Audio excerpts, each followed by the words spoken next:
Assalamualaikum warahmatullahi wabarakatuh. Alhamdulillah wassalatu wassalamu ala Rasulillah nabiyina Muhammadin wa ala alihi wa ashabihi wa man tabi'ahum bi ihsanin ila yaumiddin.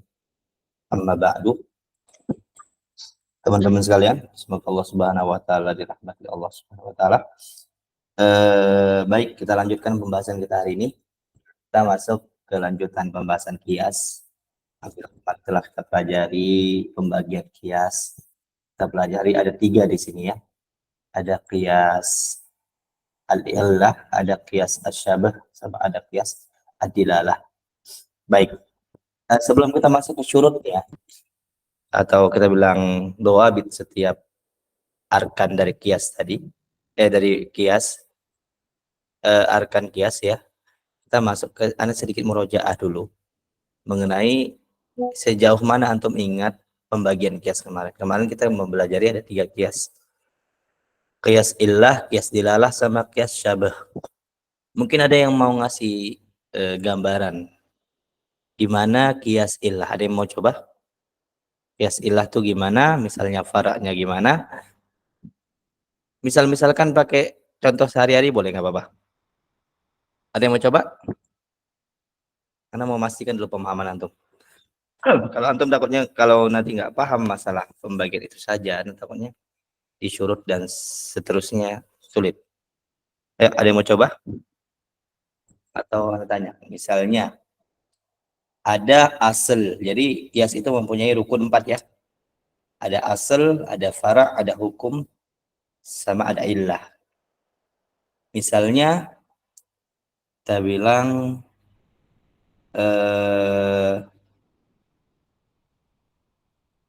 misalnya adalah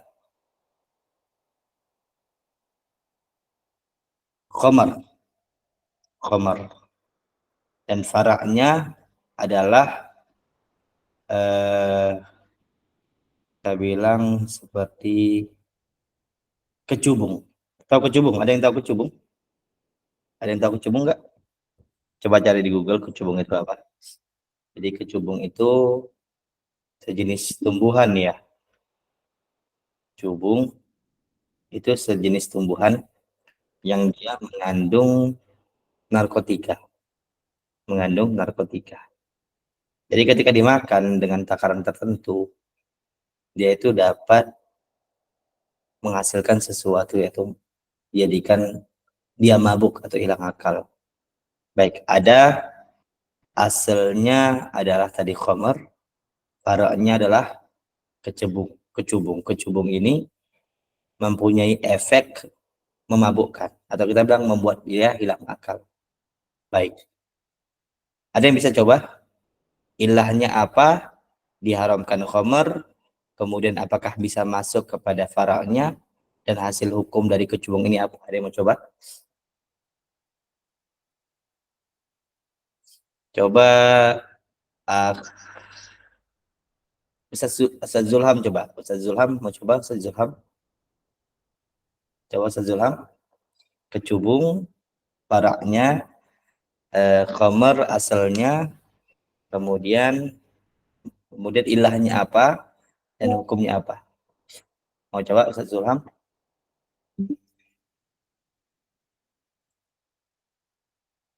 Ustaz Zulham. Asal tadi adalah khamar. Faraknya adalah kecubung. Maka ilahnya apa kira-kira? Ilahnya kira-kira apa? Yang menghubungkan antara khamar sama kecubung? Apa Ustaz Mustami? Masya Allah. Oke, ilahnya adalah sama-sama menghilangkan akal. Zawal akal. Atau kita bilang menghilangkan akal. Kita dapati khamar hukumnya haram. Dan khamar diharamkan dikarenakan jika ilahnya adalah menghilangkan akal. Kita dapati ilahnya pada fara, yaitu si kecubung ini. Maka kita hukumi kecubung hukumnya apa? Hukumnya haram. sama seperti khamr karena sama-sama memiliki ilah yang sama, yaitu menghilangkan akal ketika dikonsumsi. Konsumsi. Ini misalnya. Ada juga kasus kedua, yaitu masalah qiyas dalalah. Misalnya asalnya adalah saya bilang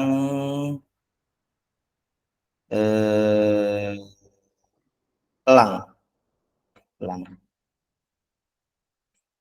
Rasulullah SAW membolehkan seseorang untuk berburu dengan elang.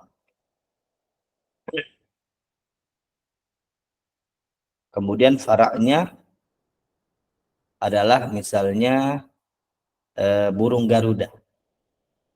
Burung Garuda. Kira-kira kias apa yang dipakai? Kias ilah atau kias dalalah? Kira-kira ilah apa yang menyebabkan elang itu dibolehkan untuk dipakai sebagai alat buruan atau hewan buruan? Kira-kira apa? Ada yang mau coba? Kira-kira kenapa elang dibolehkan dijadikan sebagai hewan buruan? Maksudnya dijadikan hewan untuk menangkap buruan. Oh, lebih enak lagi anjing ya. Asalnya anjing. Oke. Anjing mu'allam. Kemudian faraknya adalah kita misalkan sebagai misalnya apa ya? Hewan buruan lain misalnya kucing. Kucing. Baik.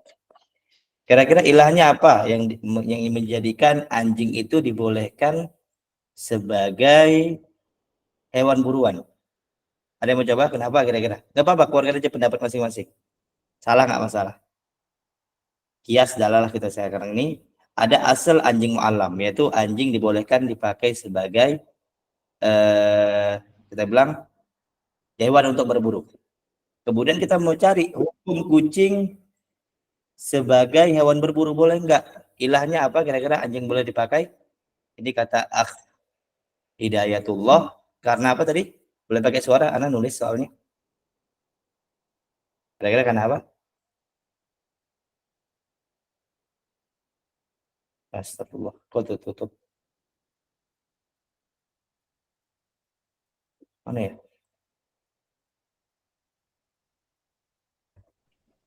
Taring, cakar. Buru-buru, Layarnya tertutup ya? Masih ada layar ya?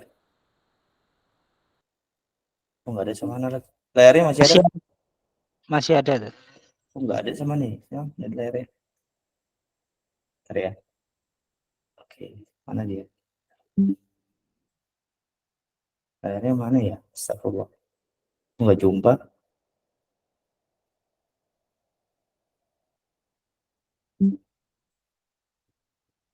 Oke. Mana ya? Astagfirullah. Kok hilang layarnya? Stop dulu, sebentar. Anda sengaja gini kan ya? Oh iya, hilang. Sebentar ya, Anda buka lagi layarnya. Oke, kita mulai lagi. Aduh, lupa. Buka lagi.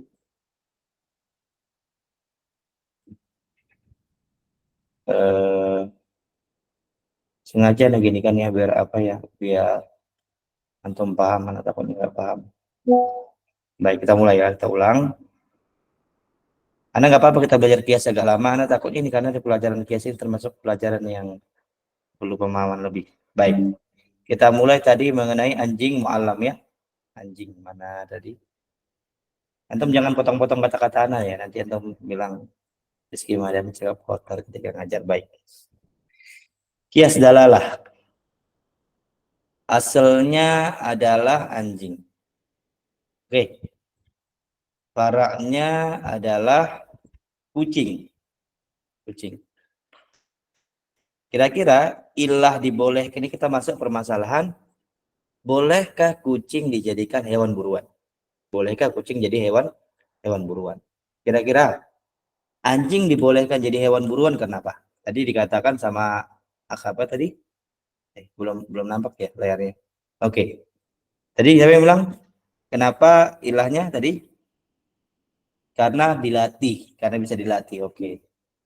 Karena dilatih. Kita ambil dulu salah satu ya, dilatih. Ada lagi kira-kira? Selain dilatih ilahnya yang kemungkinan apa lagi? Ada lagi kira-kira? Apa? Coba aja keluarin ilah-ilahnya. Ini namanya proses namanya takhrijul manat. Takhrijul manat. Penurut boleh. Bagus.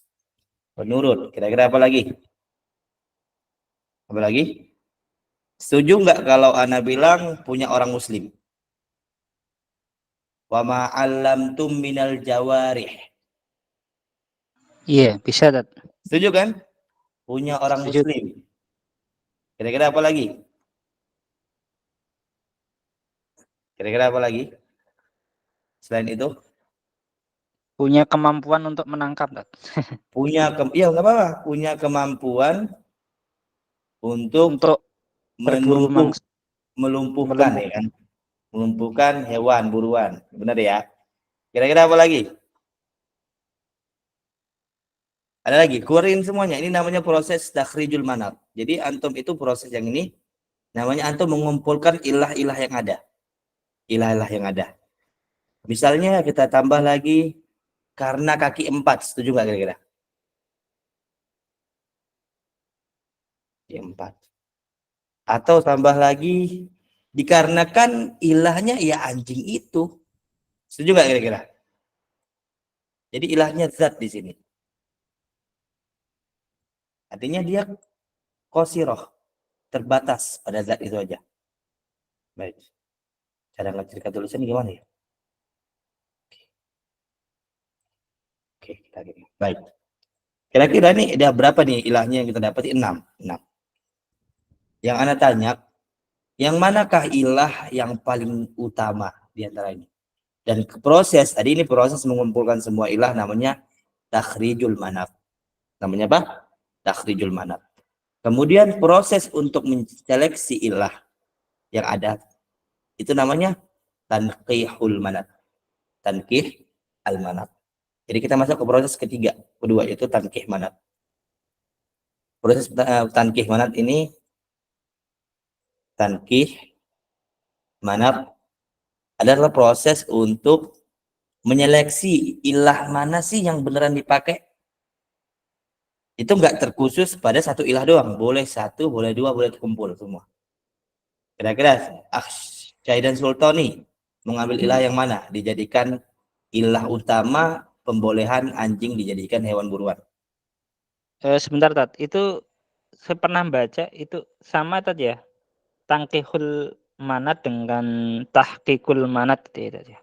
Kalau tahqiqul manat dia proses peletakan hukum-hukumnya disamakan. Setelah dia Oh, diuji, kemudian tahqiq itu dia apa namanya? dipastikan itu. Dipastikan. Bisa enggak? Nanti ketika tahqiq itu ditengok ta'arud enggak dengan keadaan yang lain. Ta'arud dengan keadaan yang lain enggak? Saya misalkan yang lain ketika proses tanqihul manatnya gagal, misalnya dikatakan bahwasanya ilah dijadikannya emas dan perak itu dijadikan sesuatu yang riba adalah karena dia ditimbang. Misalnya kan, karena dia ditimbang. Kemudian kita uji, apakah setiap yang ditimbang itu kena riba sama Rasulullah? Benar nggak kira-kira? Setuju nggak? Emas dan perak ditimbang nggak kira-kira? Hmm? Teman-teman paham nggak kira-kira yang Anda bilang emas dan perak ditimbang nggak? Ya, Tat. Ditimbang, emas dan perak ditimbang, benar kan? Kemudian kita uji, apakah di zaman Rasulullah ketika syariat ada, Rasulullah juga mengharamkan benda lain selain emas dan perak dari sesuatu yang ditimbang. Kena riba juga enggak? Jawabannya enggak. Misalnya misalnya kita bilang apa ya? Apa kira-kira ya? misalnya hewan, misalnya apa yang ditimbang, daging misalnya dan lain-lainnya, itu nggak kena riba sama Rasulullah SAW misalnya. Kemudian karena diuji itu gagal, maka prosesnya itu gagal, maka ditangkis lagi sama yang lain, dicari lagi sampailah ketemu ilah utama. Oke, kita uji misalnya dari pertama dilatih. Oke, dilatih. Benar nggak dilatih misalnya? Maka bagi yang mengatakan ilahnya adalah dilatih, apakah setiap yang dilatih itu diterima? Jawabannya tidak. Misalnya jawabannya tidak. Misalnya mungkin terjadi pada zaman Rasulullah Shallallahu Alaihi Wasallam, sesuatu yang dilatih itu belum tentu bisa diterima sesembelihannya. Sesuatu hewan yang dilatih itu belum tentu diterima. Misalnya apa? Dalilnya mengatakan enggak, ilahnya enggak dilatih. Kenapa? Karena zaman Rasulullah misalnya katakannya enggak ada hewan selain anjing yang dipakai untuk berburu. Setuju nggak kira-kira? Karena bilang di zaman Rasulullah nggak ada hewan yang dipakai untuk berburu kecuali anjing. Kalau emang ilahnya dilatih, pasti Rasulullah memakai hewan yang lain yang lebih utama. Misalnya apa kira-kira yang dilatih bisa berburu? Misalnya seperti kambing misalnya, ya kan? Misalnya kambing ya, dan semisalnya. Nah, dibilang enggak, bukan dilatih. Maka misalnya dibatalkan dilatih ini. Batal, alasannya apa? Karena di zaman Rasulullah nggak ada hewan selain anjing. Sekiranya dilatih, pasti Rasulullah bakal nyoba latih yang lain. Karena anjing termasuk hewan yang qabih, hewan yang buruk. Ya kan benar ya? Misalnya gagal. Penurut. Apakah setiap hewan penurut buruannya diterima? Jawabannya enggak. Kucing penurut misalnya. Apa kita bilang masa kucing? Kambing penurut atau unta penurut, disuruh duduk dia duduk, tapi nggak pernah Rasulullah SAW menyuruhnya untuk berburu. Gagal misalnya. Punya orang muslim. Nah, ini juga diuji semuanya sampai selesai. Maka dapatlah misalnya ilahnya yang kita rojihkan adalah misalnya ya, pendapat Malikiyah, ilahnya adalah karena anjing itu sendiri. Kenapa? Karena nasnya dalam Al-Quran apa? Wa ma'allamtum minal jawarihi mukallibin. Kata al-mukallab di situ adalah mustaqnya dari kata kalbun, kata beliau, kata Malikiyah misalnya. Karena kalbun dibilang mukallab di situ dipakai kata kalbun di situ. Maka diambil dalam mazhab Maliki misalnya anjing itu apa Mbak? Ilah di anjing itu dibolehkan dijadikan alat berburu dikarenakan anjing itu sendiri zatnya dibolehkan. Karena nasnya dari Al-Quran itu. Maka kita nggak boleh keluar dari nas sebelum ada dalil. Maka ditetapkanlah bahwasanya ilah dibolehkannya anjing berburu karena anjing itu sendiri zatnya. Maka hukumnya, misalnya kita pakai pendapat Malikiyah, hukumnya berburu pakai kucing, hukumnya apa? Walaupun udah dilatih, walaupun penurut, walaupun punya orang muslim, walaupun punya kemampuan melumpuhkan hewan lain, walaupun punya kaki 4, boleh nggak kira-kira? Kalau kita mengatakan ilahnya adalah anjing itu zat, kira-kira apa? Boleh nggak kucing jadi hewan buruan? Hewan berburu? Tidak boleh. Tidak boleh. Kira-kira paham nggak proses penyelesaian ilah di sini? Apa? Kias di sini? Ada yang nggak paham? Dan terakhir, aduh, apa nih? Ya. Dan ini dinamakan proses. Jadi ketika kita mengumpulkan sebuah ilah atau mengeluarkan sebuah ilah, itu prosesnya nggak sederhana. Maka para ulama itu memikirkan banyak kemungkinan dan menyeleksi apa yang ada. Menyeleksi yang ada. Oke, dari yang ini yang kita pelajarin ini, kira-kira ilahnya apa? Ini kiasnya apa? Kias dalalah atau kias ilah? Kira-kira kalau kita bilang ilahnya adalah anjing itu sendiri, ini masuk kiasnya dalalah atau kayak kias ilah? Kira-kira apa? Kira-kira apa? Kalau kita memberikan pendapat bahwasanya hadis ilah di sini adalah anjing itu zat ilahnya, maka di sini masuk kias ilah. Tapi kalau kita mengatakan mengatakan bahwasanya pendapatnya adalah penurut, ilahnya adalah penurut, maka ini kias dalalah. Karena salah satu bukti bahwasanya dia itu bisa dilatih, misalnya ilah utamanya dan dilatih, tapi kita nggak bisa memastikan dia dilatih atau enggak dengan dia ngomong, maka kita dapat salah satu petunjuk bahwasanya dia dilatih adalah dia itu penurut. Maka masuk kepada kias dalalah. Kalau misalnya kita ngambil pendapat penurut. Benar banyak ulama menambahkan lagi, ada yang mengatakan kalau disuruh diam dia diam. Kemudian kalau dia hewannya itu disuruh pergi dia pergi, kalau disuruh dipanggil dia datang, banyak lagi tanda-tandanya yang menunjukkan dia itu dilatih. Wallahu taala. Sampai sini paham atau gagal paham? Masya Allah ya, sampai sini paham atau gagal paham bahasanya, Masya Allah. Kira-kira paham teman-teman sekalian? Ada yang nggak paham? Paham, insyaallah. Oke. Antum kalau mau paham kias ini dengan sempurna, antum harus banyak latihan. Harus banyak latihan. Latihannya dengan apa? Nengok hadis, nengok Al-Quran, pikirin sendiri dulu. Bukan berarti anda nyuruh antum berfatwa ya. Pikirin sendiri dulu, keluarkan ilahnya pribadi dulu, kemudian antum periksa di buku fikih. Benar enggak ilah yang dikeluarkan antum itu sesuai dengan apa yang dikatakan, apa yang antum pikirkan. Tuh. Ketika antum sudah dapat seperti itu, malakah seperti itu, kemampuan seperti itu, insya Allah ketika nengok-nengok ikhtilaf, antum akan paham sendiri. Oh, dia berpendapat kayak gini karena gini. Oh, dia pendapat kayak gini kayak gini. Karena kita tahu masdar atau sumber kenapa berbeda pendapat, kenapa dia berbeda-beda, karena lihat satu hadis itu bisa.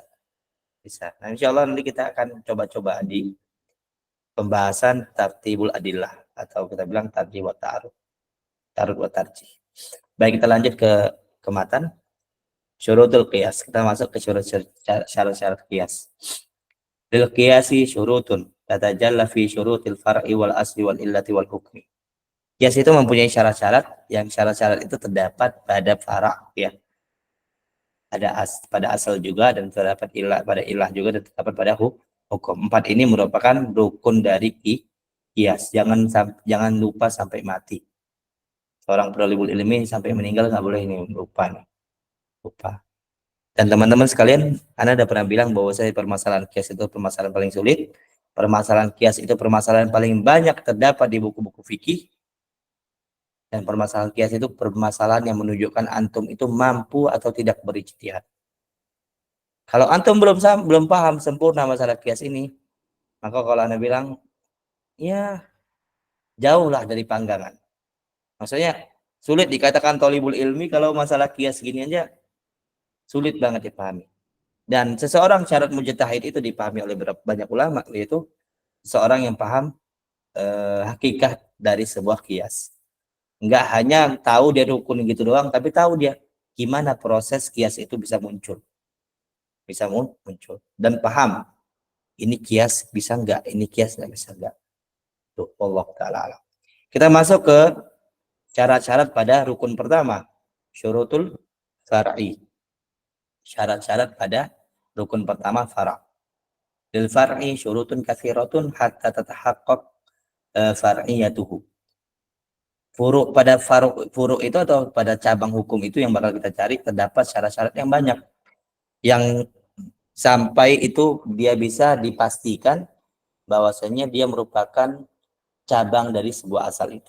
Cabang dari sebuah asal itu. Wayulhaqu bil asal. Dan dia itu dapat dimasukkan ke dalam sebuah asal. Jadi kita punya syarat yang bisa memastikan benar enggak furu' ini atau cabang hukum ini bisa dimasukkan kepada asalnya. Wa min ahammiha, dan di antara yang penting-pentingnya, dan antum pahami bahwasanya di kitab ini adalah mukhtasar, sesuatu yang sederhana, ringkasan, dan tidak melingkupin semua pembahasan kias. An yakuna munasiban lil asli fil jam'i bainahuma. Bahwasanya si fara' ini harus cocok, kalau bahasa saya, dengan asal pada sesuatu yang sama di antara mereka kedua. Harus ada kecocokan. Harus ada kecocokan. Wa dzalika bi antakuna al-illatu al-jami'atu bainahuma munasibatan lil hukm. Dikarenakan hal itu yang ilah di antara keduanya itu, penghubung di antara keduanya itu harus sesuatu yang ada kecocokan untuk menetapkan sebuah hukum, Nggak boleh ilah itu fara itu berbeda jauh dari asal, nggak boleh. Walaupun nanti ada namanya qiyas dalalah yang seakan-akan dari mazhar, yaitu dari tampak itu beda, tapi dari sesuatu sifat-sifat yang tidak nampak itu bisa sama. Misalnya kemarin mengenai kita bilang buaya dengan singa, secara mazhar beda. Buaya hidup di laut, kadang hidup di darat, sedangkan singa hidup di darat full. Buaya bertelur, singa melahirkan. Buaya mempunyai moncong panjang, singa mempunyai jenggot, dan semisalnya. Secara mazhar, secara tampak itu beda banget. Tapi ada sesuatu yang menghubungkan mereka, sama-sama hewan buas. Buas. Misalnya falbiratu fima qaddamnahu masalan, seperti yang sudah kita bahas sebelumnya, ya, tentang bir, munasibatun lil khamri bil jam'i bainahuma. Bir itu ada kecocokan, ada sesuatu yang sama pada khamr, ya, pada penghubung di antara keduanya. Wazalika anna illatal iskar, diketahui bahwa hal itu merupakan ilahnya adalah iskar, yaitu sesuatu yang memabukkan. Munasibatun lil hukmi tahrim fihima, dan iskar itu cocok untuk menetapkan hukum haram kepada keduanya, Jadi harus ada kecocokan, harus ada sama, sesuatu yang sama di antaranya kedua. Tapi teman-teman sekalian, kalau antum pahami kata-kata munasabah di sini, kalau dalam kias kata munasabah maknanya bisa dua. Yang pertama, salah satu maslak atau cara untuk mendapatkan ilah, namanya kias, maslak al-munasabah. Satu lagi maksudnya adalah suatu kecocokan. Jadi ketika antum baca kata munasabah, bisa dua maksud, yaitu ada salah satu maslak, yaitu salah satu thariqah untuk menemukan sebuah kias, sebuah ilah. Kemudian ada juga maksudnya munasabah ini adalah sesuatu kecocokan. Itu aja yang disebutkan di sini sebagai syurutnya dari fara'. Kemudian syurut dari asal, dikatakan di sini walil asli syurutun katsiratun aidan. Asal itu mempunyai syarat yang banyak juga. Wa min ahammi syurutihi an yakuna tsabitan bidalilin syar'iyyin. Di antara syarat asal yang paling utama, yang paling penting, yaitu asalnya itu harus berasal dari dalil syar'i. Harus berasal dari dalil. Min kitabin au sunnatin. Dari Al-Quran ataupun sunnah. Au ijma'in. Atau dari ijma' au ghairihima. Atau selain dari Al-Quran dan sunnah. Selama dia dalil syar'i. Dalil itu ada dua. Ada dalil syar'i, ada dalil akli. Dalil syar'i, Al-Quran, sunnah, ijma'. Kemudian apa? Di antaranya dalil syar'i apa? Istishab. Itu juga dalil syar'i. Kemudian apa kira-kira lagi? Qaul sahabah, itu dalil syar'i juga. Kemudian apa lagi? Mazhab ahli Madinah, itu juga dalil syar'i. Dan selainnya. Itu di antara dalil syar'i. Yang dia langsung bersumber dari bukan dari akal manusia. Adapun seperti kias, ya, ataupun ilham kalaupun kita menerima, ataupun istihsan, ya, atau masalah mursalah, maka itu tidak dinamakan dalil syar'i. Syar'i. Hadis dhaif juga termasuk. Hadis dhaif juga termasuk dalil syar'i. Tapi dhaifnya tergantung ya dengan apa yang telah kita pelajari. Maka yang kita sebutkan tadi masalah mursalah, istihsan, qiyas dan lainnya, maka tidak boleh dijadikan sebagai dasar dari sebuah qiyas, asal dari sebuah qiyas. Wala yasihhu an yakuna hukmuhu tsabitan bil qiyas. Maka nggak boleh kias itu berasal dari kias. Kiasnya berasal dari kias. Misalnya, saya misalkan di sini pakai tulisan ya. Dalam mazhab Syafi'i ya kita bicara,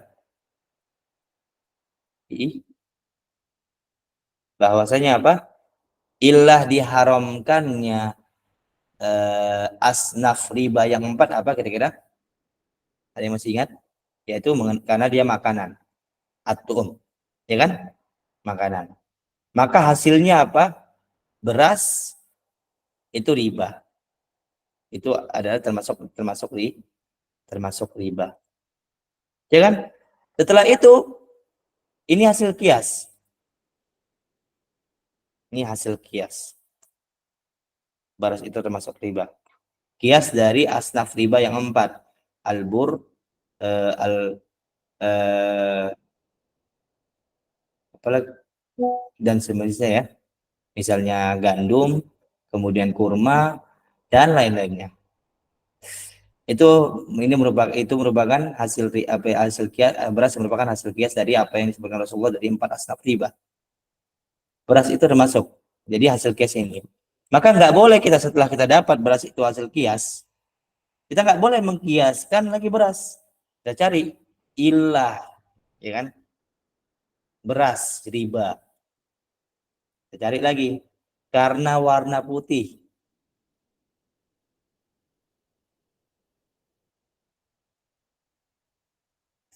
Maka kita kiaskan seluruh warna putih riba. Ini nggak boleh. Karena ini bakal menjadi daur, sesuatu yang berputar, nggak akan habis-habisnya kias itu. Nggak akan habis-habisnya dan akan menjadi sesuatu yang nggak ada batasnya. Dan bisa menjadikan sesuatu yang merusakkan syariat. Beras itu riba, maka dikiaskan sesuatu karena beras itu warna putih, maka dikiaskan seluruh yang warna putih ada ribanya. Nah, itu baru kena. Susu kena, misalnya keju kena, misalnya warna putih dan lainnya. Tahu kena, maka nggak boleh seperti ini. Jadi kias nggak boleh berasal dari kias. Kias nggak boleh berasal dari kias. Ada yang nanya tadi? Jagung, kentang, sagu juga bisa kena riba berarti ya? Iya benar. Kalau secara mazhab Syafi'i ya kena. Anak om. Lanjut. Di sini fa in kana hunaka khasmani yatanadzaron. Kalau ada dua orang saling berdebat, saling diskusi kita bilang. Fala budda an yakuna dalilul asli muttafaqan alaihi bainahuma. Maka harus dalilnya itu dalil asal itu sesuatu yang disepakati antara keduanya. Tidak disyaratkan asal itu harus sesuatu yang disepakati, enggak. Tapi ketika mereka diskusi mengenai suatu kias, maka asalnya itu harus sepakat dulu. Harus sepakat dulu. Misalnya tadi masalah anjing, para ulama sepakat asalnya itu masalah dalil dari Quran yaitu wa ma 'allamtum minal jawarihi mukallibina tu'allimunahunna mimma 'allamakumullah. Itu dalilnya, sepakat para ulama. Itu dalilnya. Tapi berbeda pendapat mengenai ilahnya apa, kemudian far'nya apa. Nah, ketika diskusi ada sesuatu yang disepakati dari asal itu. Kalau berbeda udah asalnya, nggak bisa lagi diskusi di situ. Fa illam yakun khasmun fala budda an yakuna hukmul asal qad sabata bidalin yaqulu bil qais. Jika nggak ada namanya pendebat atau penentang, maka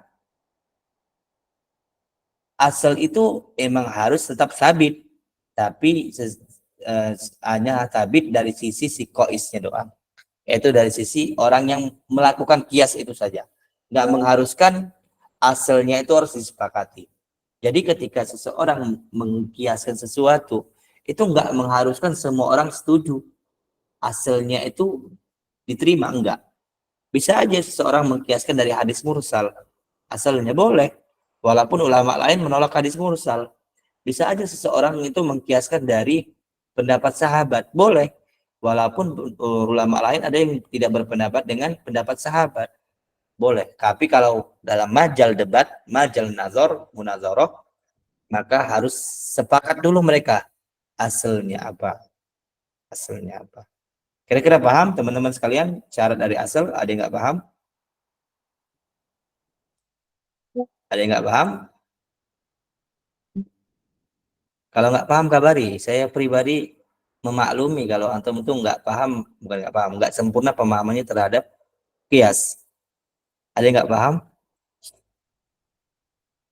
Nah, masya Allah.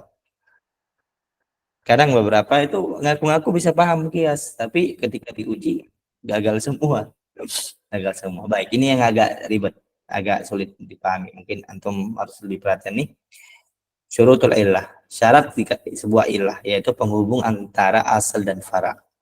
Wa min ahami syurutil illah lil ilhaqi biha, di antara syarat-syarat yang penting bagi sebuah illah yang bisa dijadikan kias, yang pertama antakuna muta'addiyatan, yaitu sesuatu yang mutaaddi. Menentukan ilahnya ta'abudi dan makuli bagaimana? Nah, ini sebenarnya ada kerjaan lain lagi. Kerjaan lain lagi. Sesuatu bisa dihukumi ta'abudi dan ta'akuli, ditengok juga korinah-korinah yang ada. Korinah-korinah yang ada.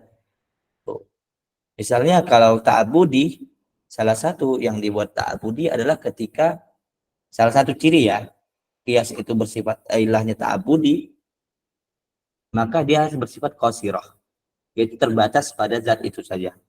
Ketika sudah terdapat pada zat itu saja, maka besar kemungkinan itu adalah ta'abudi. Tapi kalau dia masih bersifat bisa dikiaskan ke tempat yang lain, ya, maka bisa kemungkinan dia makuli. Walaupun beberapa ta'abudi itu bisa dikiaskan ke tempat yang lain. Tempat yang lain. Wallahu ta'ala alam. Selanjut. Yang pertama syurut illah adalah antakuna muta'addiyatan. Muta'addi sini pahami bahwasanya sesuatu yang bisa dipakai pada kasus lain. Itu pengertian yang Anda buat. Sesuatu ilah yang bisa dipakai ke kasus yang lain. Jadi dia bukan ilah yang hanya terdapat pada zat itu doang. Kalau dia hanya terdapat pada zat itu doang, dinamakan ilah al-qasirah. Ilah yang dia sifatnya terbatas. Tapi kalau dia dapat dikiaskan atau dipakai ke semua objek yang lain atau objek yang lain, maka dinamakan muta'addiyah. Sesuatu yang bersifat muta'addiyah atau bisa dipakai pada kasus lain. Kasus lain. Fala yasihhu ta'lilu bi'illatin qasiratin lil ilhaqi biha. Maka enggak sah ilah, yaitu mengeluarkan ilah dengan ilah yang ilahnya itu bersifat qasirah, terbatas. Yang dia terbatas untuk mengkiaskan dengannya. Saya misalkan tadi, misalnya adalah az-zahab. Zahab tahu? Zahab apa artinya? Sama fiddah. Zahab dan fiddah artinya apa? Emas, perak. Emas dan perak. Oke, baik. Yang Anda tanya, misalnya dalam pendapatnya Zohiri, ya, pendapatnya Zohiri, mereka memahami bahwasanya ilah dari diharamkannya emas dan perak, ya, sebagai alat kita bilang riba itu dikarenakan zatnya itu sendiri, yaitu emas dan perak. Emas dan perak. Maka dipahami para Zohiri, ilah riba pada emas dan perak apa? Karena zatnya itu sendiri. Maka dipahami apa?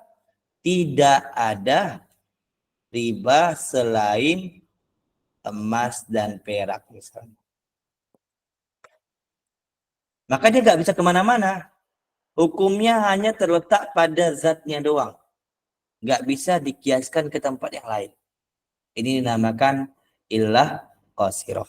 Misalnya tadi yang mengatakan anjing merupakan alat buruan. Ilahnya apa? Ilah dibolehkan sebagai alat buruan karena zat anjing itu sendiri. Maka dipahami apa? Seluruh hewan buruan selain anjing boleh nggak dipakai? Boleh nggak dipakai? Seluruh hewan buruan selain anjing boleh nggak dipakai untuk berburu? Nggak boleh. Nggak boleh. Misalnya kalau ada riwayat Rasulullah SAW memakai elang untuk berburu, kira-kira takwilnya apa?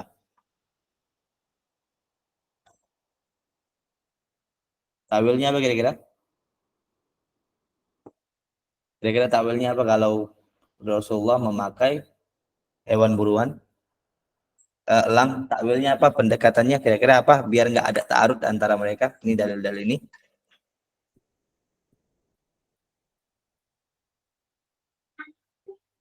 Halo, antum rame tapi bentar, sebentar ya, Ki, Anda mau ada sebentar mau apa ini?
Kira-kira apa takwilnya? Atau kita bilang biar nggak ada tampak ta'arud di sini nggak ada. Kita bilang sebagai kita bilang dalil yang bertabrakan. Gimana kira-kira biar dapat sebagai dalilnya nggak bertabrakan? Apa kira-kira? Kekhususan Nabi boleh, kekhususan Nabi.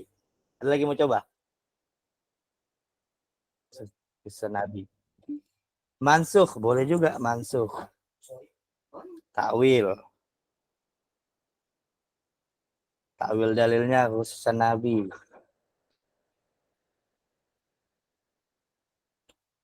Kekhususan Nabi. Kemudian mansukh boleh. Apa lagi kira-kira? Rukhsah. Mungkin saja yang ketika saat itu Rasulullah nggak dapetin selain elang dan lain-lainnya. Maka hal ini menjadikan seakan-akan ini nggak jadi ta'aruf. Makanya ketika ulama beda-beda pendapat, antum pasti bakal lihat kayak gini, jawabannya kurang-kurang kayak gitu. Bisa riwayat doif dan lain. Bisa. Wallahu ta'ala. Kira-kira teman-teman paham nggak? Ada yang nggak paham? Ustaz Zulham mana tadi? Oh, insyaallah. Hidayatullah paham? Paham tidak? Bapak Konita paham? Aksan Panji paham? Ini nggak enak nih kalau kita lanjut kalau antum nggak paham.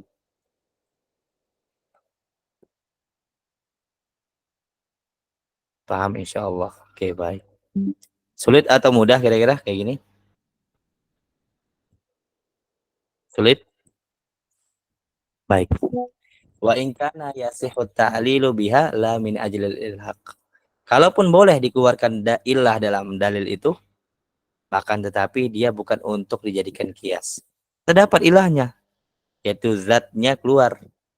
Ilahnya itu zat, maka nggak bisa diilahkan, nggak bisa diilahkan setelah itu. Yang kedua, alla tukhalifa nassan au ijma'an. Syarat kedua dari ilah adalah nggak boleh menyelisihi nas. Fa in khalafat nassan au ijma'an lam yu'tad biha. Jika ilah itu bertolak belakang dengan nas Al-Quran dan Sunnah secara langsung atau ijma', maka nggak bisa dipakai ilahnya.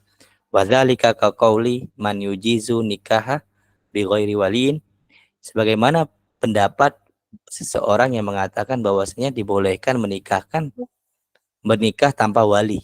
Menikah tanpa wali, ini pendapatnya Hanafiyah. Al mar'atu malikatun libut iha. Perempuan itu memiliki, kita bilang, punya hak untuk tubuhnya. Fayasihu nikahuha bi ghairi izni waliya. Maka sah nikahnya tanpa wali. Kiasan ala tasarrufiha bi sil'atiha. Dikiaskan dengan apa? Dibolehkan dia nikah tanpa wali. Kenapa? Karena dikiaskan atas kebolehan seorang perempuan untuk mengelola hartanya. Untuk mengelola hartanya. Perempuan boleh nggak jual beli? Boleh. Apa kata Rasulullah? Fa in anastum rusydan fadfa'u ilaihim amwalahum. Jika sudah dapat arus, yaitu kedewasaan, kata Allah Subhanahu wa taala, maka berikanlah harta-harta kalian itu. Harta-harta mereka kepada mereka. Harta-harta mereka itu kembalikan kepada mereka. Dan Rasulullah mengatakan wala tu'tus sufaha amwalakum allati wala tu'tus sufaha wa batalul yatama hatta balagun nikah. Itu sampai kata nikah. Fa'in anastum. Baik, kita lanjut. Jadi pendapatnya Hanafiyah bahwasanya nikah tanpa wali itu dibolehkan perempuan. Alasannya karena perempuan itu, karena kan perempuan itu mereka itu punya kemampuan untuk mengelola hartanya. Mengelola hartanya itu sulit. Sedangkan nikah itu ya karena bisa dipikirkan juga, sama-sama sesuatu yang bisa dipikirkan. Nah, maka kalau ngapain harta boleh, maka untuk dirinya lebih boleh gitu. Fayuqal hadza mukhalifun liqaulihi sallallahu alaihi wasallam. Akan tapi kiasnya ini benar kiasnya. Tapi kiasnya ini bertolak belakang dengan hadis Rasulullah sallallahu alaihi wasallam. Ayyumam ra'atin nakahat nafsaha bi ghairi idniha fanikahuha batil. Dan setiap perempuan yang menikahkan dirinya sendiri tanpa izin dari walinya, maka nikahnya batil, yaitu tidak sah. Jadi karena kan kiasnya ini bertolak belakang dengan dalil, maka dianggap kiasnya ini nggak diterima. Secara akal, secara jalan kiasnya Hanafiyah ini benar. Tapi karena akhirnya itu bertolak belakang dengan dalil, nas, karena kata batil itu ihtimalnya kepada sesuatu yang selain tidak sah itu marjuh, jauh. Jadi kata batil itu sulit ditakwil ke makna yang lain. Seperti kata wajib itu sulit ditakwil ke makna yang lain. Tapi kalau misalnya Rasulullah mengatakan fanikahuha, saya bilang, misalnya Rasulullah mengatakan fanikahuha sahih. Kata fanikahuha sahih atau ghairu sahih itu masih bisa ditakwil. Tapi kalau kata batil itu sulit untuk ditakwil ke makna yang lain. Misalnya kalau kata la sholata illa bi fatihatil kitab. Kata la sholata di situ selain kata nggak sah, itu juga dipahami, itu bisa juga nggak sempurna, bisa. Tapi kalau kata batil di sini itu sulit ditakwil selain makna itu. Di antara misal yang menyelisih ijma di sini, wa mithalu mukhalafati al ijma, di antara misal yang menyelisih ijma itu qiyas menyelisih ijma. Qiyasu sholatil musafir ala saumihi. Kiasnya sholat orang musafir terhadap puasanya. Maksudnya apa? Sholat dikiaskan ke puasa. Fi adamil wujubi bijami safar. Di apa namanya kita bilang di tidak wajibkannya berpuasa ketika safar. Lima fihi minal masyaqqah, dikarenakan pada safar itu ada masyaqqah. Maka majaza lil musafir tarkus yami fi safar tsumma yaqdihi, sebagaimana dibolehkan bagi seorang musafir untuk tidak puasa dikarenakan safar, kemudian dibolehkan menggantinya, fa innahu yajuzu lahu tarkus sholati tsumma yaqdiha ba'da safari. Maka kalau kita kiaskan puasa ini ke sholat ini ke puasa, kalau puasa boleh tidak puasa ketika safar dikarenakan ada masyaqqah, ya kan? Maka dibolehkan juga nggak sholat ketika safar dikarenakan ada masyaqqah juga. Nah, dan boleh diganti setelah itu. Kiasnya. Tumayak diha ba'da safari, maka digantinya sholatnya setelah safar, illa anna hadza mukhalifun lil ijma'. Tidak bisa, tetapi apa? Karena hal ini menyelisih ijma' fi wujubiha 'alal musafir. Karena diwajibkannya sholat itu selalu diwajibkan apapun keadaannya kepada orang yang musafir. Bi khilafis siyam, beda dengan siam atau puasa. Baik, teman-teman sini paham? Ada yang nggak paham?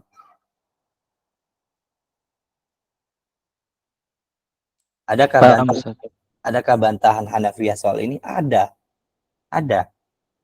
Bahkan kalau saya bilang bantahan Hanafiyah itu keren. Tapi nggak perlu kita bahas di sini. Baik. Ana berhenti sebentar ya. Ada yang mau Ana apa sebentar? Sebentar, Ana permisi berapa menit? 5 menit mungkin.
Baik, teman-teman semua paham nggak kira-kira maksud dari muta'addiyah atau mukhaliful ijma' ataupun mukhalifun nas? Paham nggak?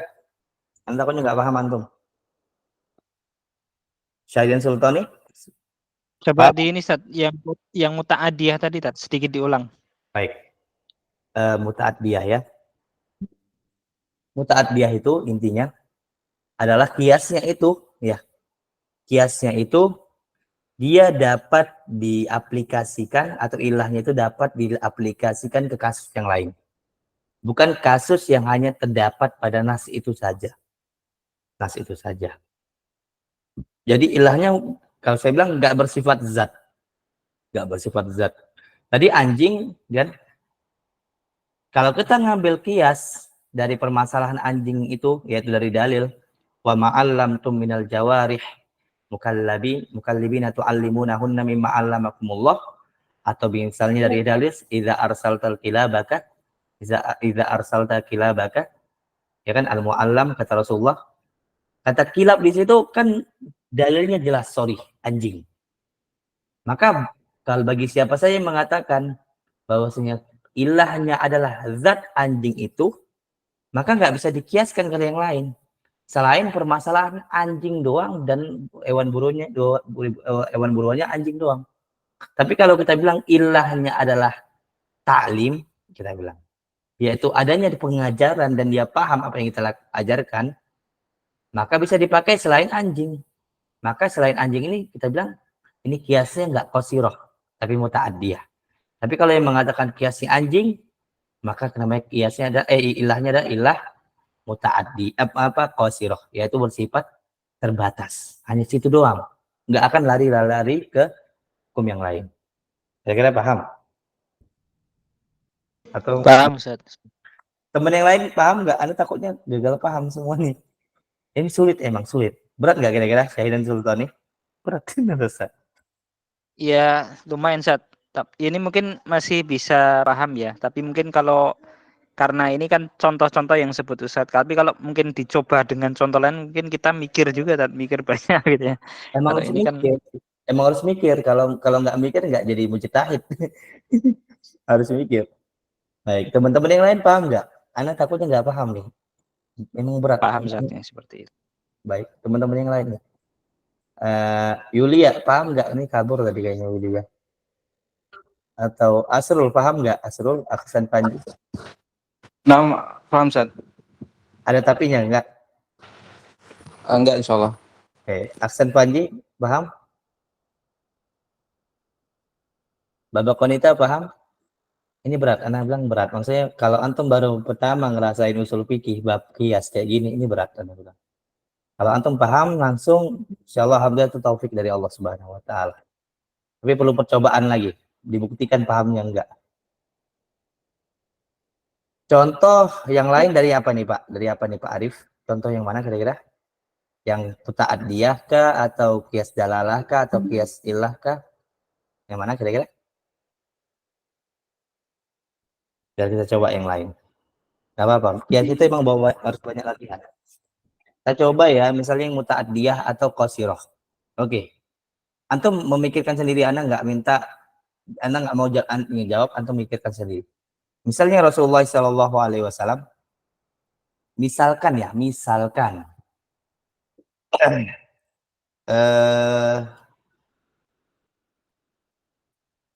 Allah Subhanahu Wa Taala atau kita bilang Rasulullah Sallallahu Alaihi Wasallam, Rasulullah Sallallahu Alaihi Wasallam mengatakan wahillat lana maitatan wa daman, ya kan?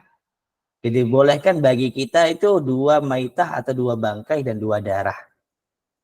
Dikatakan dua bangkai itu apa tadi? Asalnya adalah dua bangkai apa yang dibolehkan? Bangkai apa? Ikan. Bangkai ikan dan belalang. Oke. Setelah itu kita mau cari farak yang lain. Kita bilang bahwasanya boleh nggak makan tawon? Tahu tawon? Enggak usah tawon-tawon, ada nasnya. Misalnya apa ya? Hewan-hewan kecil yang terbang misalnya selain itu apa? Belalang berdoa. Tahu belalang berdoa? Enggak usah belalang. Capung, bukan. Apa ya kira-kira? Lalat juga boleh lah, lalat, coba lalat ya. Lalat ya masuk ya. Lalat. Baik. Kita masukkan lalat misalnya. Bagi teman-teman, oke, teman-teman, kira-kira kita masuk ke belalangnya aja. Kira-kira Rasulullah membolehkan belalang kenapa? Kasih tahu alasannya menurut pandangan antum masing-masing. Sebutkan satu-satu, teman-teman. Silakan nyebut. Kalau mau jadi mujtahid harus keluarkan kreativitas dalam mengeluarkan dalil. Kira-kira apa? Tidak ada darah, boleh, setuju. Tidak ada darah. Kemudian, apa lagi? Aduh. Herbivora, boleh. Herbivora, mantap. Apalagi kira-kira? Keluarkan semua kreativitas antum dalam menggali kenapa belalang itu dibolehkan Rasulullah. Setuju nggak kira-kira kalau Anda bilang belalang itu dibolehkan karena belalang? Setuju nggak kira-kira? Karena belalang itu juga. Rasulullah bolehkan belalang karena belalang. Kira-kira apa lagi selain itu? Keluarkan kreativitas antum. Dan misalnya karena bilang karena kakinya kurus, setuju nggak kira-kira? Belalang kakinya kurus nggak kira-kira? Kaki belalang berapa? Banyak ya, 6 ya kayaknya. 2, 3, ya 6. Karena kakinya 6, misalnya, setuju nggak ya? 6. Kemudian bisa terbang. Setuju nggak? Bisa terbang. Kemudian apa lagi? Rasanya seperti apa? Ayam. Kalau belalang itu digoreng rasanya macam ayam loh. Nah, ini dengan ilah-ilah yang banyak ini maka kita tankih. Kita seleksi dari ilah yang ada. Jika seseorang mengatakan bahwasanya alasan belalang itu dibolehkan Rasulullah karena belalangnya, maka dinamakan apa tadi? Ilahnya apa tadi di sini? Muta'at qasir, bagus. Qasiroh. Jadi ilahnya qasiroh. Hanya terbatas pada belalangnya doang. Oke, paham ya? Itu masuk juga kias nanti.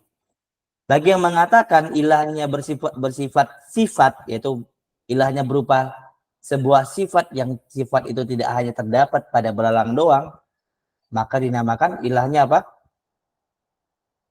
Muta'at. Ya.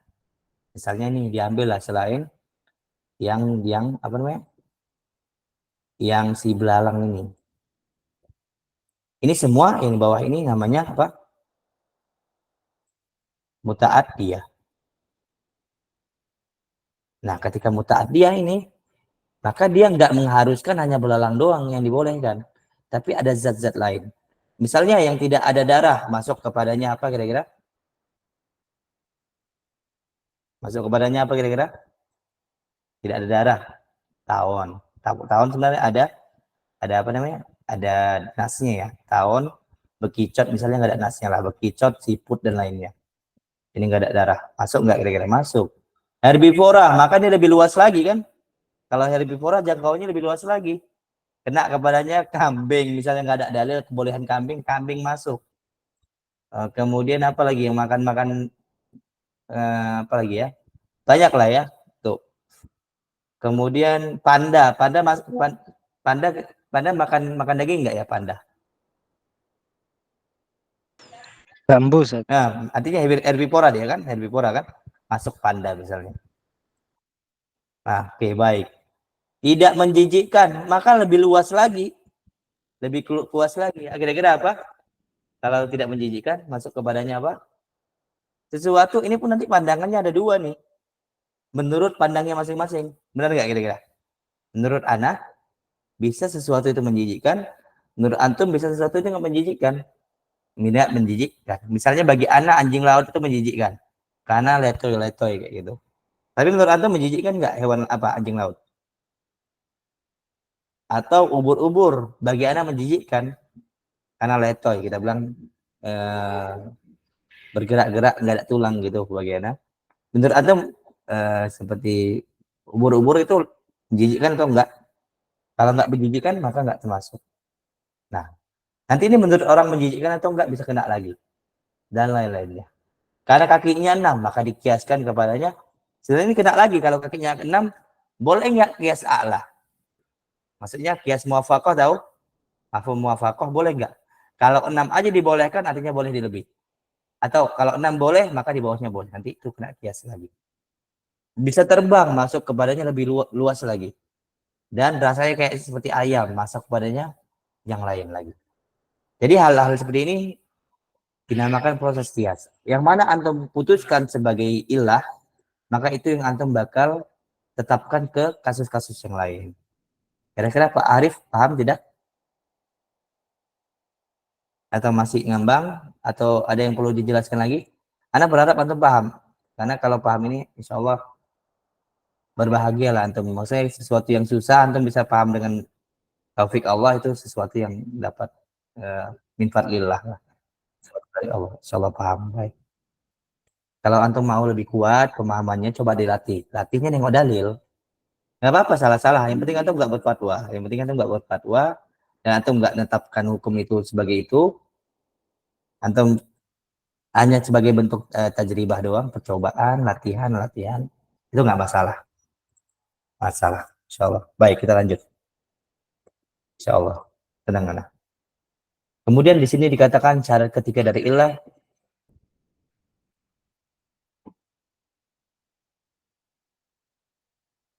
dikatakan di sini antakuna muttaridatan.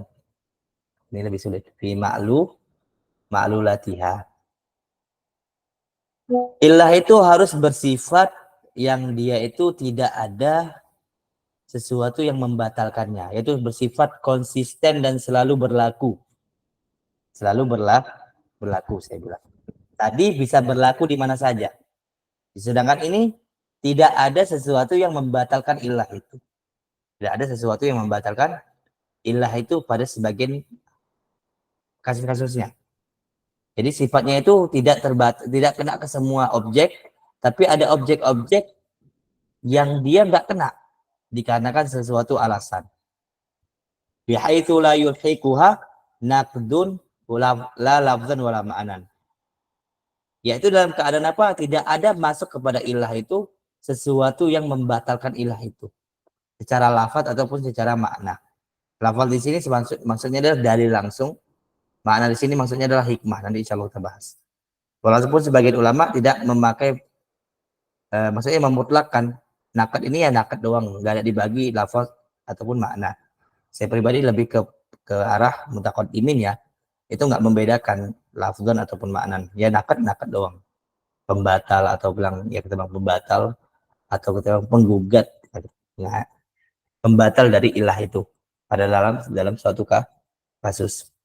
Misalnya Syekh Hasan Didu ya, itu beliau nggak membagi-bagi gini, maka beliau ketika mensyarahnya dalam kitab beliau mengatakan la faidata fi dzikriha, nggak ada faedah menyebutkan lafzon dan makna di kitab-kitab usul fikih ketika menyebutkan permasalahan syarat ilah yaitu antakuna muttaridatan. Jadi ini menurut beliau ini apa gunanya disebutin gini, seperti nggak ada bedanya ini dua. Baik, kita lanjut. Fa'in lahiqoha naqdun lafzan au ma'nan lam yu'tad biha. Jika masuk padanya, yaitu masuk kepada sebuah hukum itu, yaitu sesuatu jika masuk kepada ilah itu ya, sesuatu yang membatalkannya secara lafaz ataupun secara makna, maka ilahnya tidak dianggap. Tapi harus dipahami bahwasanya ilahnya nggak dianggap di sini pada kasus itu saja, tapi tidak membatalkan semua kasus. Misalnya ilahnya itu bisa terrealisasi dalam 10 kasus, tapi tidak bisa terrealisasi dalam 2 kasus. Itu tidak menjadikan ilahnya itu batal di 10, enggak. Tapi batalnya cuma di 2 itu saja. Batalnya cuma 2. Baik. Wantiqaduha lafzan. Dan pembatalan ilah secara lafaz bi antas duqal awsaful mu'abbiru biha anil ilah fi suratin minas suwar wala yujadul hukmu. Di bahwasanya maksud dari pembatalan secara lafaz, pembatalan ilah secara lafzon yaitu adanya sebuah sifat-sifat yang dia menunjukkan adanya ilah itu dalam suatu kasus, dari kasus-kasus yang ada. Tapi nggak ada hukumnya. Maksudnya apa? Secara zahir pandangan kita, ya, itu ilahnya ada di situ. Tapi hukumnya nggak bisa dilakukan di situ. Nggak terdapat di situ. Kalau saya bilang, nggak terrealisasilah sifat dari ilah itu sendiri. Ilah itu apa? Al-hukum yaduru ma'illatihi wujudan wa adaman. Hukum itu ada dengan adanya ilah. Kalau ada hukum, ada ilah, ada hukum. Kalau nggak ada ilah, nggak ada hukum. Tapi dalam keadaan suatu kasus, ilahnya ada, hukumnya nggak ada. Kenapa? Karena ada pembatalnya. Pembatalnya di kasus itu. Ya, misal di sini dimisalkan. Oke, lanjut. Wadzalika kama yuqal fi ta'lili ilhaqil qatli bil mutsaqqali bil qatli bi muhaddadi bil qisas. Di antara contohnya yaitu sebagaimana tentang mengkiaskan antara pembunuhan dengan benda berat dari pembunuhan dengan benda tajam. Secara hukum yang dilarang dalam syariat yang ada nasnya langsung adalah mengenai pembunuhan dengan benda tajam, ya kan? Pembunuhan dengan benda tajam. Karena asal dari pembunuhan adalah dengan benda tajam. Kemudian dikiaskanlah benda berat ini kepada benda tajam. Karena sama-sama innahu qatlun amdin wa udwanin.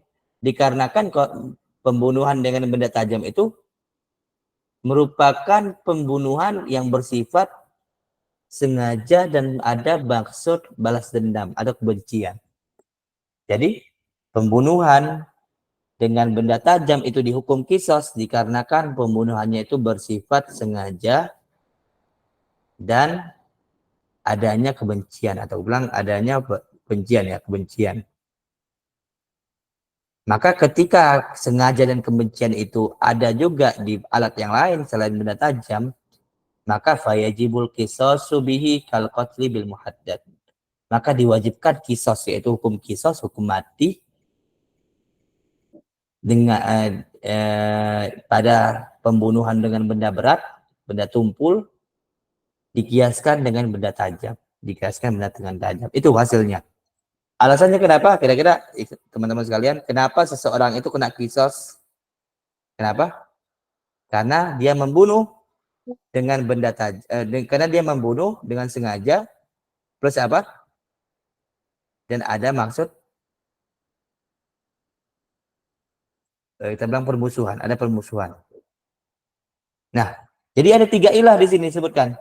Pertama ada pembunuhannya, kedua ada sengajanya, ketiga ada permusuhannya. Ketika tiga hal ini terdapat di pembunuhan manapun, maka kena kisos. Setuju nggak kira-kira? Setuju. Kira-kira kalau ada seseorang yang bunuh dengan racun, dia sengaja, dia ada permusuhan, dan hasilnya membunuh, kira-kira dibunuh juga nggak? Dibunuh juga nggak kira-kira? Dibunuh. Dikenakan kisos juga dia. Tapi ada beberapa hal yang nggak kena. Fayantaqidu dzalika biqatlil walidi waladahu. Maka batal hukum itu pada kasus saya bilang orang tua membunuh anak. Biqatlil walidi waladahu. Waladahu sini maf'ul dari qatl. Fa innahu la yajibu bil qisas. Hal ini tidak diwajibkan kisos.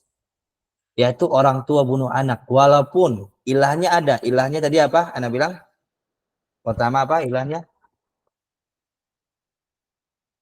Ilah seseorang itu kena kisos. Yang pertama, pembunuhan. Yang kedua, sengaja. Yang ketiga, adanya permusuhan. Orang tua membunuh anak. Kira-kira nih, kalau terdapat 3 ini, di orang tua membunuh anak, terrealisasikan enggak kisos itu? Kira-kira terrealisasikan enggak kisos itu? Menurut jumhur ulama, enggak. Kenapa? Karena kiasnya terbatalkan. Kenapa terbatalkan? Tapi di sini bilang fa innahu qatlun amdin wa udwanin.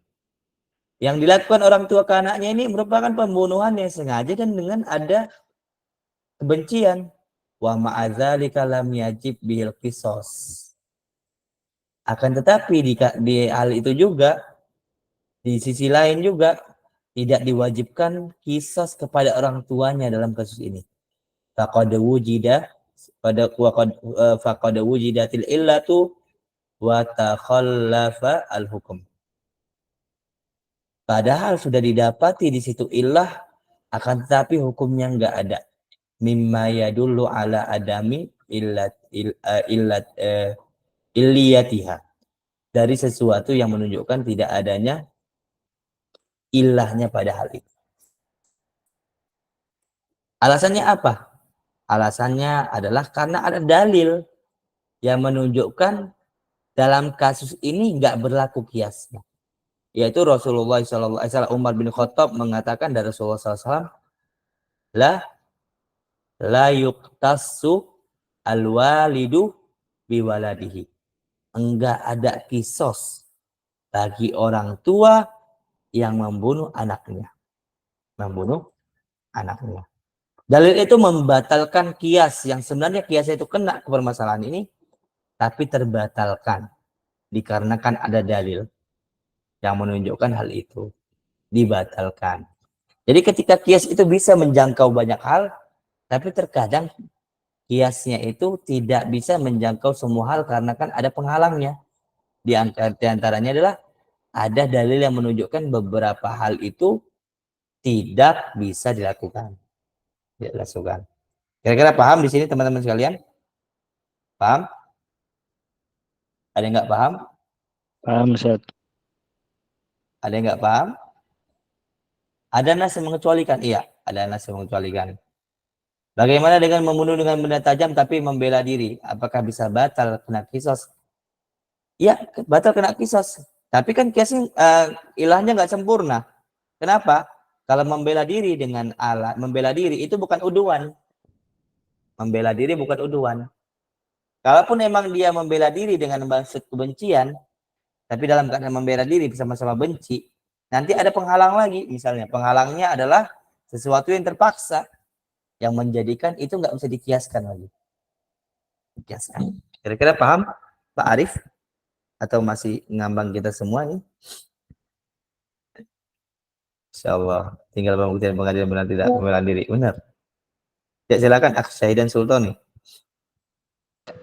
Ini tadi mutorridatan itu diartikan yang enak tadi apa, Ustaz? Saya ketinggalan itu. Kalau saya bahasakan sesuatu yang bersifat selalu eksis. Oh iya iya iya iya. Paham? Harus bersifat selalu eksis dia. Iya. Kalau dia nggak bersifat selalu eksis, maka ilahnya itu nggak bisa diletak di situ. Tapi bukan berarti mutoridah di sini adalah ketika dia nggak eksis dalam beberapa tempat, batal ilahnya seluruhnya, enggak. Tapi cuma batal di daerah itu saja, di tempat itu saja. Kira-kira paham? Paham, Ustaz. Oh. Misalnya kita mendapatkan tadi bahwasanya ilah dari kita bilang Rasulullah membolehkan belalang karena nggak ada darah. Karena nggak ada darah, ya kan? Karena nggak ada darah. Kemudian didapati Rasulullah SAW mengharamkan memakan tawon. Padahal tawon itu nggak ada darah misalnya. Jadi ilahnya itu tidak kiasnya itu nggak kena ke tawon. Yang sebenarnya secara kias tawon itu kena dalam kias itu.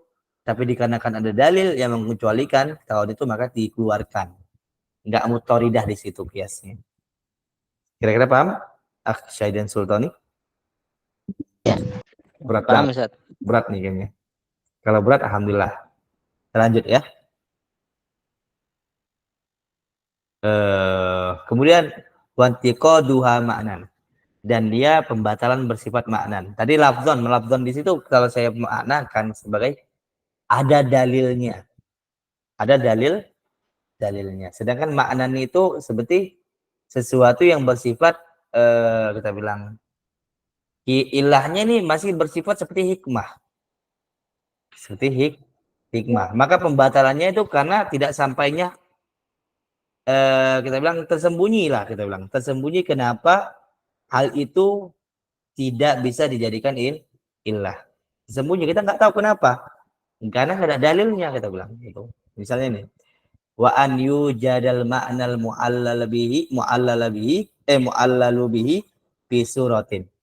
Didapatin adanya ilah yang dijadikan ilah itu pada kasus itu bidunil hukum. Tapi nggak ada hukumnya. Ada ilah, nggak ada hukum. Ya, itu juga sama kayak tadi. Ada ilah, nggak ada hukum. Wazalika ka'an yuqala fi ta'lili wujubiz zakati fil mawashi. Misalnya seperti seseorang mengatakan tentang ilahnya, yaitu ilahnya diwajibkan zakat dari hewan-hewan ternak. Hewan-hewan ternak, mawashi di sini hewan-hewan ternak. Ilahnya apa? Innaha innama wujibat fiha zakatu lidaf'i hajatil faqir. Ilahnya dijadikan mawasi itu ada zakat, yaitu dikarenakan dalam mawasi ini ada yang zakat yang dapat menutupi kekurangan orang-orang miskin. Bisa menutupi keperluan orang-orang miskin. Orang-orang miskin fatasihu bil qimati kama tasihu bil ain. Maka sah dia kias dengan duit sebagaimana dia kias maka sah dia zakat dengan qimah, yaitu dengan duit, sebagaimana sah juga dia zakatnya dengan ain, yaitu dengan hewannya itu langsung. Oke, baik, kita lanjut. Fayuqalu hadhil illatu mawjudatun fil jawahir kalmasi wala zakata fiha. Ilah ini apa ilahnya tadi? Apa ilahnya tadi, ikhwan sekalian? Apa tadi ilahnya? Daf'u hajatil fakir. Benar ya? Dikatakan ilah ini terdapat di, kita bilang, barang-barang mewah atau perhiasan. Jawahir bawa barang-barang mewah ya. Kalmas. Mas di sini intan kita bilang, permata. Wala zakata fiha, tapi enggak ada zakat padanya. Faqad wujidat al-illatu hiya daf'u hajatil fakir. Kita dapat ilahnya di sini, yaitu kalau kita kenakan zakat pada emas, yaitu pada intan dan permata, maka ilahnya itu akan terrealisasi, yaitu hasilnya bisa membantu orang-orang fakir. Walam yujad al-hukum, akan tetapi enggak ada hukumnya. Wa hadza dalilun ala butlaniha.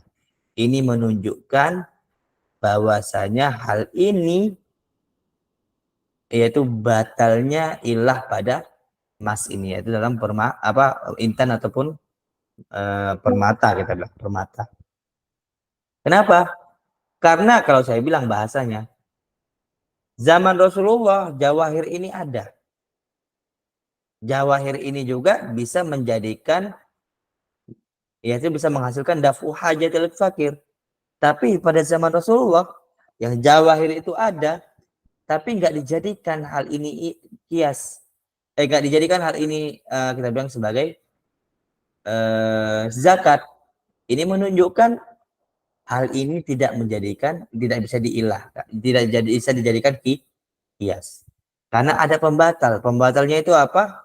Bahwasanya jawahir ini ada zaman Rasulullah tapi tidak dijadikan zakat. Padahal jawahir ini kalau didengok maslahat dapat menghasilkan daf'u hajatil fakir, itu menutupin keperluan orang-orang miskin, fakir. Tapi nggak bisa, kenapa? Karena emang nggak ada hukumnya, nggak disinggung dalam syariat. Artinya apa? Bersifatnya apa? Tidak bersifat makuli di sini. Tidak bersifat makuli, tapi di sini bersifat hikmah. Ya, ada yang bertanya. Sebabnya ada, tapi tidak dilakukan Nabi. Iya, sebabnya ada, tapi tidak dilakukan Nabi. Tidak dilakukan Nabi. Dan ini teman-teman sekalian, sebenarnya ini kita tambah ya, bahwasanya kalau ada orang-orang yang beristidlal bahwasanya ini sebabnya ada di zaman Nabi, tapi nggak dilakukan Nabi, itu bisa saja dijadikan dalil. Bisa. Tapi itu tidak dijadikan dalil qot'i. Kenapa?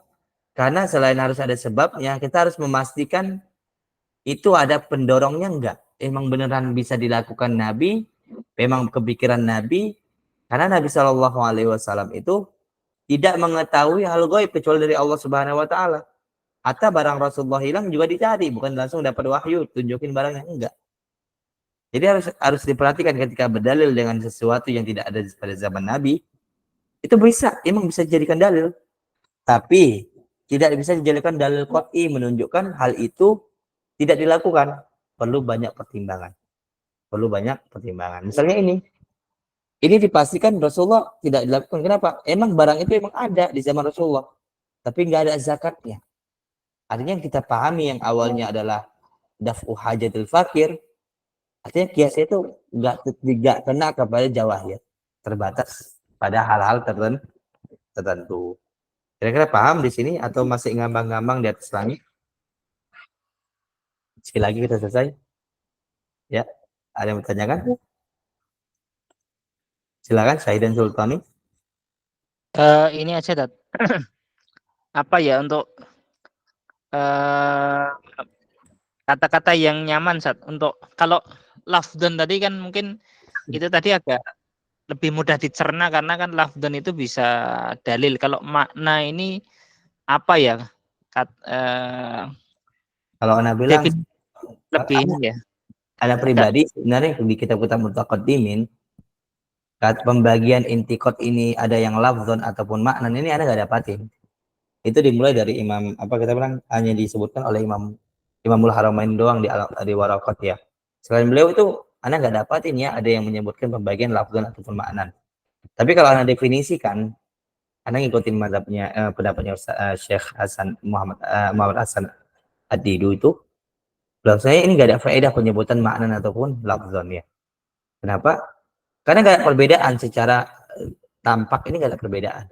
Tapi kalau saya katakan bahwasanya lafzan itu ada dalilnya yang menunjukkan batal ilah itu di satu kasus, sedangkan makna itu ada sesuatu penghalang. Ya, ada sesuatu yang penghalang yang tidak secara lafaz yang menunjukkan itu batal. Saya kira paham. Iya, paham Ustaz. Cuma anu aja lah, kata kuncinya aja yang memudahkan untuk mengingat aja. Tapi insya Allah intinya paham Ustaz. Intinya paham ya. Intinya paham, insyaallah. Intinya paham, alhamdulillah. Kita lanjutkan, di sini ada syarat hukum. Syaratul hukum. Untuk syarat siapa namanya si ilah ada paham ya insyaallah. Syarat si ilah. Syarat si fara. Lanjut. Wa min ahami syurutil hukum.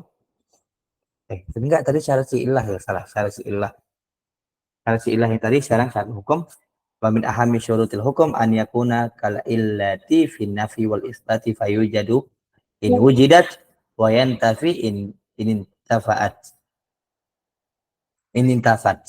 Yaitu di antara syarat yang paling penting dari sebuah hukum adalah seperti ilah. Jika dia bersifat nafi, maka ditiadakan. Jika dia isbat, maka diadakan. Dan dia ada hukumnya ketika ada si ilah, dan dia tidak ada hukumnya ketika tidak ada ilah. Dan apa yang terdapat pada si asal, maka harus ada hukumnya terdapat pada fara. Nggak boleh ada beda. Nggak boleh ada beda. Jadi kalau antum ada kiaskan sesuatu A ke B, maka hukum hukum B harus sama dengan hukum A. Nggak boleh antum bilang bahwasanya B itu misalnya A haram, ya. A haram, maka antum bilang B ini makruh karena dikiaskan. Nggak boleh. Harus sama dengan si A. Kalau A-nya haram, maka B-nya haram. Nggak boleh kita bilang hanya ini bersifat haram, yaitu asalnya bersifat haram, faranya bersifat makruh.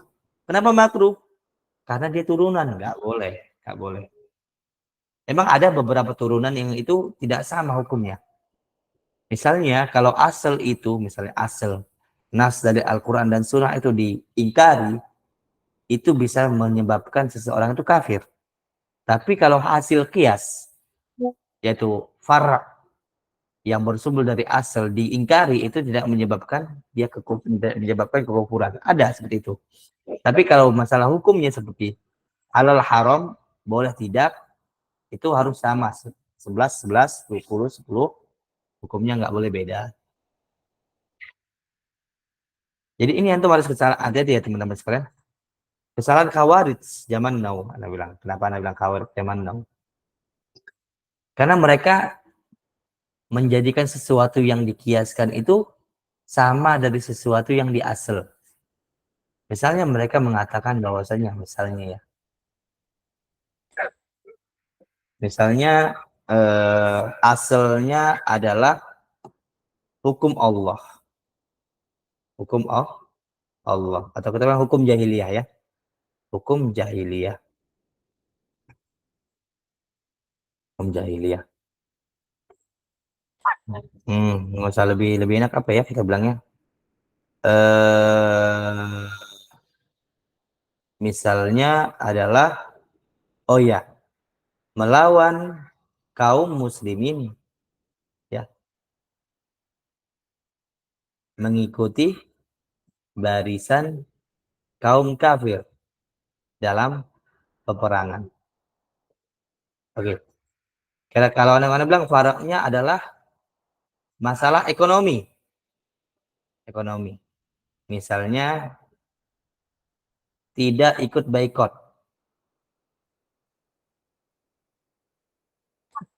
Kira-kira cocok nggak kita kiaskan masalah ini? Cocok. Maka kita bilang ilahnya yaitu saya bilang mengikuti kufar, orang kafir, dan melawan kaum muslimin. Kalau yang asal dalam peperangan, kalau yang farak dalam sesuatu yang umum, ekonomi. Tapi ilahnya sama-sama mengikuti kufar dan melawan kaum muslimin. Hukumnya apa kira-kira dua-dua? Yang kedua farak hukumnya apa? Baik, haram misalnya, haram ya. Haram. Apakah orang yang mengingkari hukum boikot ini dihukumi sama seperti yang pertama? Kalau yang pertama ulama sepakat. Yang melakukan seperti ini dihukumi kafir. Ya.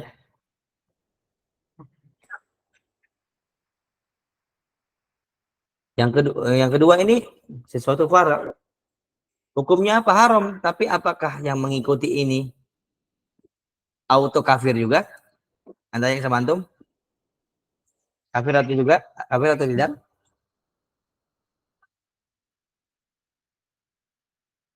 Tidak. Nih misalnya contoh juga menghalalkan riba itu kekufuran, benar. Menganggap halal bunga di bank itu bukan kekufuran, benar, bagus. Contohnya juga.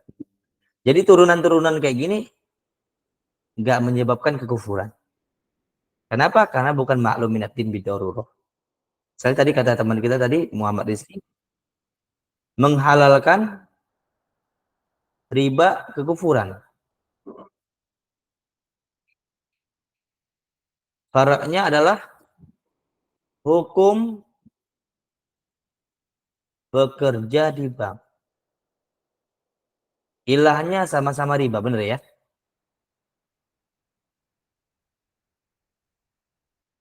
Hukumnya apa?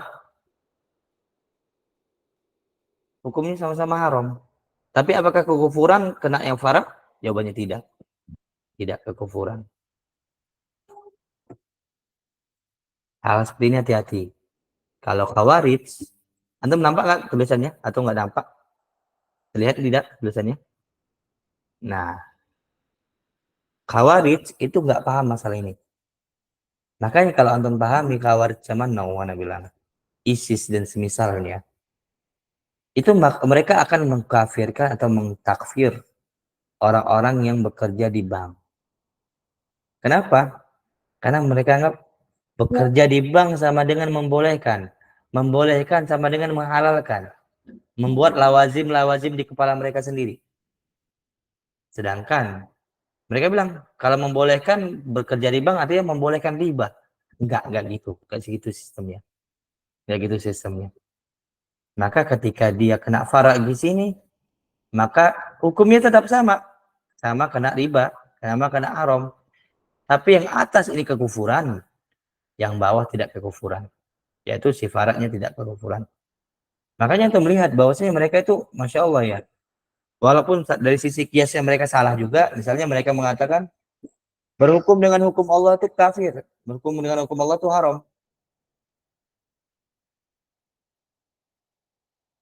Dengan, salah ya, sebaliknya, berhukum dengan hukum selain Allah, Allah haram dan murtad. Atau kekafiran, kita bilang, kekafiran. Oke, sepakat para ulama masalah itu.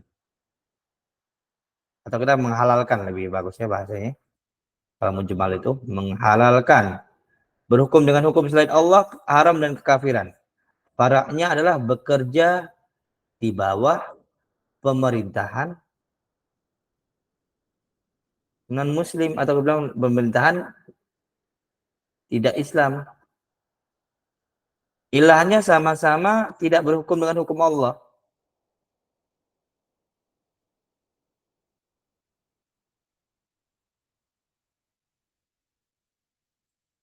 Kalau kita bilang misalnya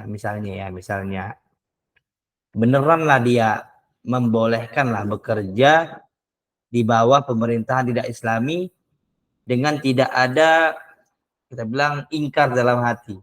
Kita bilanglah haram. Tapi apakah dihukumi langsung? Tidak dihukumi kekufuran. Dan ini perlu banyak rincian kembali ya. Ini hanya keumuman saja. Kalaupun saya salah ngomong-ngomong, ini saya minta maaf. Tapi intinya di sini tujuannya adalah biar paham illah. Paham? Yes. Baik, wa amal illatu. Apa itu illah? Fahiyal wasfuz zahirul mundhabit. Yaitu sifat yang dia bersifat zahir, tampak, dan dia mundhabit, terukur. Jadi illah itu harus terukur, nggak boleh tidak terukur. Misalnya apa yang nggak terukur, apa? Perasaan, nggak boleh. Perasaan itu nggak bisa dijadikan illah. Kemudian cinta nggak boleh, benci nggak boleh. Kemudian apa lagi ya? Dan lainnya, banyak sesuatu yang nggak bisa terukur. Itu nggak boleh. Kemudian al-mu'arrif lil hukum. Yaitu illah itu apa? Mu'arrif lil hukum. Sesuatu yang mengenalkan untuk sebuah hukum. Menjadikan hukum itu menjadikan hukum itu ada. Au ma yalzamu min wujudihi al-wujudu wa min adamihi al-adamu. Yaitu sesuatu yang mengharuskan ketikanya adanya illah, adanya hukum. Ketikanya nggak adanya illah, maka nggak adanya hukum. Wa dzalika kal iskari. Misalnya adalah seperti iskar, yaitu memabukkan. Fa innahu haitsu wujida dallana ala wujudi tahrim wa arafna bihi. Yaitu misalnya masalah memabukkan, yaitu ketika dia itu ada, maka itu menunjukkan kepada kita bahwasanya adanya keharaman pada hal itu, dan kita mengetahui hal itu. Wa huwa yalzamu min wujudihi wujudul tahrim. Yaitu melazimkan ketika adanya si illah, adanya si iskar, adanya hukum haram. Wa yalzamu min adamihi adamut tahrim. Dan melazimkan atau mengharuskan ketika enggak adanya si iskar, maka tidak adanya hukum haram. Baik, insyaallah taala kita lanjutkan kembali di pertemuan selanjutnya. Insyaallah kepanjangan ini ya, sudah masuk 1,5 jam lebih. Saya minta maaf atas panjangnya waktu ini. Tidak lain agar antum paham. Kalau ada yang mau diskusikan, bisa didiskusikan di grup aja ya mengenai kias. Wassallallahu ala nabiyina Muhammadin wa ala alihi wa ashabihi wasallam. Assalamualaikum warahmatullahi wabarakatuh.